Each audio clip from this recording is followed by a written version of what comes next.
श्री राधा कृष्णाभ्याम नमः। श्रीमद्भागवत महापुराण एकादश स्कंद।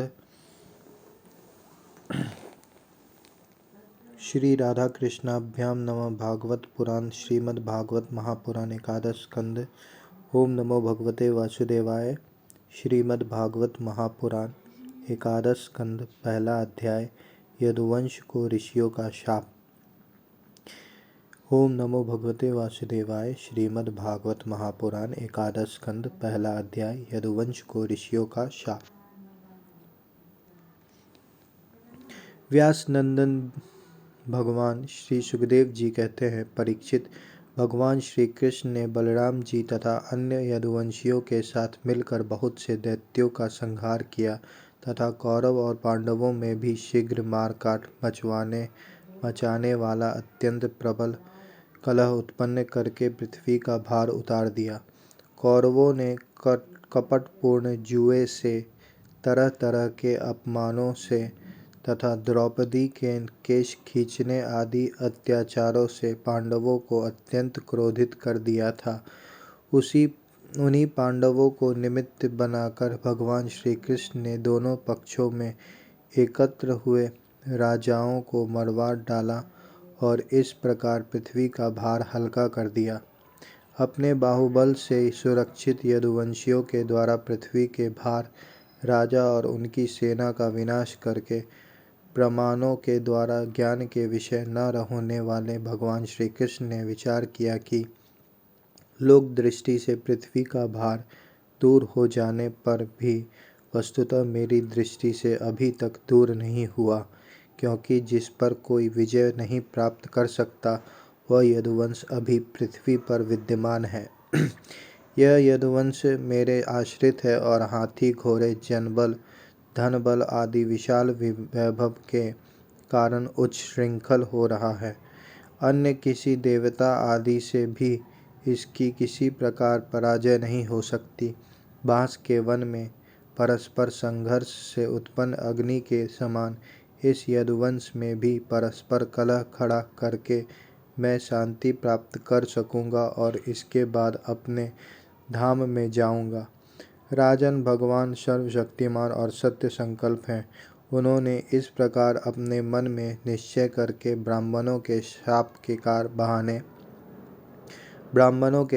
के बहाने अपने ही वंश का संहार कर डाला। सबको समेटकर अपने धाम में ले गए। परीक्षित, भगवान की वह मूर्ति त्रिलोकी के सौंदर्य का तिरस्कार करने वाली थी। उन्होंने अपने सौंदर्य माधुरी से सबके नेत्र अपनी ओर आकर्षित कर लिए थे। उनकी वाणी, उनके उपदेश परम मधुर, दिव्याति दिव्य थे। उनके द्वारा उन्हें स्मरण करने वालों के चित्त उन्होंने छीन लिए थे। उनके चरण कमल त्रिलोकी सुंदर थे। जिसने उनके एक चरण चिन्ह का भी दर्शन कर लिया, उनकी बहिर्मुखता दूर भाग गई। वह कर्म प्रपंच से ऊपर उठकर उन्हीं के सेवा में लग गया। उन्होंने अनायास ही पृथ्वी में अपनी कीर्ति का विस्तार कर दिया, जिसका बड़े बड़े सुकवियों ने बड़ी ही सुंदर भाषा में वर्णन किया है। वह इसलिए कि मेरे चले जाने के बाद लोग मेरी इस कीर्ति का गान, श्रवण और स्मरण करके इस अज्ञान रूप अंधकार से सुगमतया पार हो जाएंगे। इसके बाद परम ऐश्वर्यशाली भगवान श्री कृष्ण ने अपनी धाम को प्रयाण किया। राजा परीक्षित ने पूछा, भगवान, यदुवंशी बड़े ब्राह्मण भक्त थे, उनमें बड़ी उदारता भी थी और वे अपने कुल वृद्धों की नित्य निरंतर सेवा करने वाले थे। सबसे बड़ी बात तो यह थी कि उनका चित्त भगवान श्री कृष्ण में लगा रहता था। फिर उनसे ब्राह्मणों का अपराध कैसे बन गया और क्यों ब्राह्मणों ने उन्हें शाप दिया? भगवान ने परम प्रेमी विप्रवर उस शाप का कारण क्या था तथा क्या स्वरूप था, समस्त यदुवंशियों के आत्मा, स्वामी और प्रियतम एकमात्र भगवान श्री कृष्ण ही थे। फिर उनमें फूट कैसे हुई? दूसरी दृष्टि से देखे तो वे सब ऋषि अद्वैतदर्शी थे। फिर उनको ऐसी भेद दृष्टि कैसे हुई? यह सब आप कृपा करके मुझे बतलाइए। श्री सुखदेव जी ने कहा, भगवान श्री कृष्ण ने वह शरीर धारण करके जिसमें संपूर्ण सुंदर पदार्थों का सन्निवेश था, नेत्रों में मृगनयन, कंधों में सिंह स्कंध, करों में करिकर, चरणों में कमल आदि का विन्यास था, पृथ्वी में मंगलमय कल्याणकारी कर्मों का आचरण किया। वे पूर्ण काम प्रभु द्वारका धाम में रहकर क्रीड़ा करते रहे और उन्होंने अपने उदार कीर्ति की स्थापना की। जो कीर्ति स्वयं अपने आश्रय तक का दान कर दे सके, वह उदार है। अंत में श्री हरि ने अपने कुल के उपसंहार की इच्छा की, क्योंकि अब पृथ्वी का भार उतारने में इतना ही कार्य शेष रह गया था। भगवान श्री कृष्ण ने ऐसे परम मंगलमय और पुण्य प्रापक कर्म किए जिनका गान करने वाले लोगों के सारे कलिकमल नष्ट हो जाते हैं। अब भगवान श्री कृष्ण महाराज उग्रसेन की राजधानी द्वारकापुरी में वसुदेव जी के घर यादवों का संहार करने के लिए काल रूप से ही निवास कर रहे थे। उस समय उनके विदा कर देने पर विश्वामित्र, असित, कण्व, दुर्वासा, भृगु, अंगिरा, कश्यप, वामदेव, अत्रि, वशिष्ठ और नारद आदि बड़े बड़े ऋषि द्वारका के पास ही पिंडारक क्षेत्र में जाकर निवास करने लगे थे। एक दिन यदुवंश के कुछ उद्दंड कुमार खेलते खेलते उनके पास जा निकले। उन्होंने बनावटी नम्रता से उनके चरणों में प्रणाम करके प्रश्न किया। वे जामवती नंदन सांब को स्त्री के वेश में सजा कर ले गए और कहने लगे, ब्राह्मणों, यह कजरारी आंखों वाली सुंदरी गर्भवती है। यह आपसे एक बात पूछना चाहती है, परंतु स्वयं पूछने में संकुचाती है।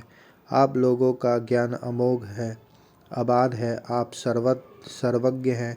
इसे पुत्र की बड़ी लालसा है और अब प्रसव का समय निकट आ गया है। आप लोग बतलाइए, यह कन्या जनेगी या पुत्र?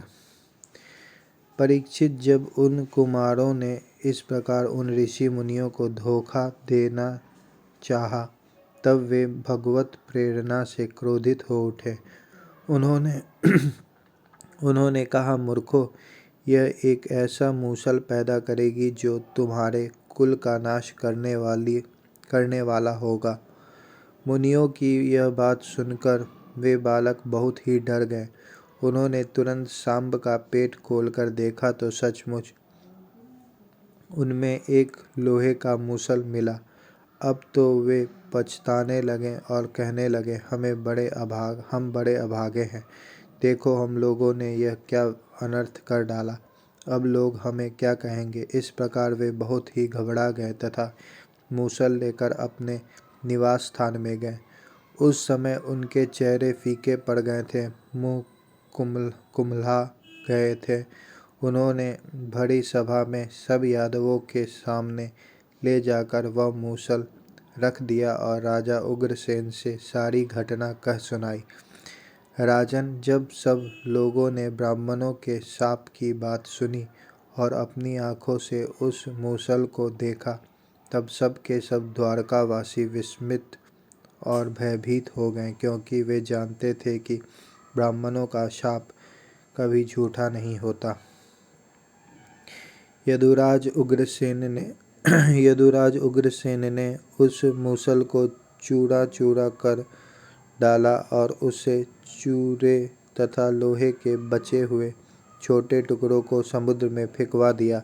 इसके संबंध में उन्होंने भगवान श्री कृष्ण से कोई सलाह न ली। ऐसी ही उनकी प्रेरणा थी। परीक्षित उन लोहे के टुकड़ों को एक मछली निगल गई और चूड़ा तरंगों के साथ बह बहकर समुद्र के किनारे आ लगा। वह थोड़े दिनों में एक एरक बिना गांठ की एक घास के रूप में उग आया। मछली मारने वाले मछुआरों ने समुद्र में दूसरे मछलियों के साथ उस मछलियों को भी पकड़ लिया।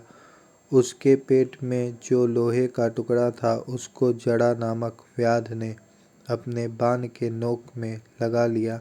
भगवान सब कुछ जानते थे, वे इस शाप को उलट भी सकते थे, फिर भी उन्होंने ऐसा करना उचित न समझा। काल रूपधारी प्रभु ने ब्राह्मणों के शाप का अनुमोदन ही किया।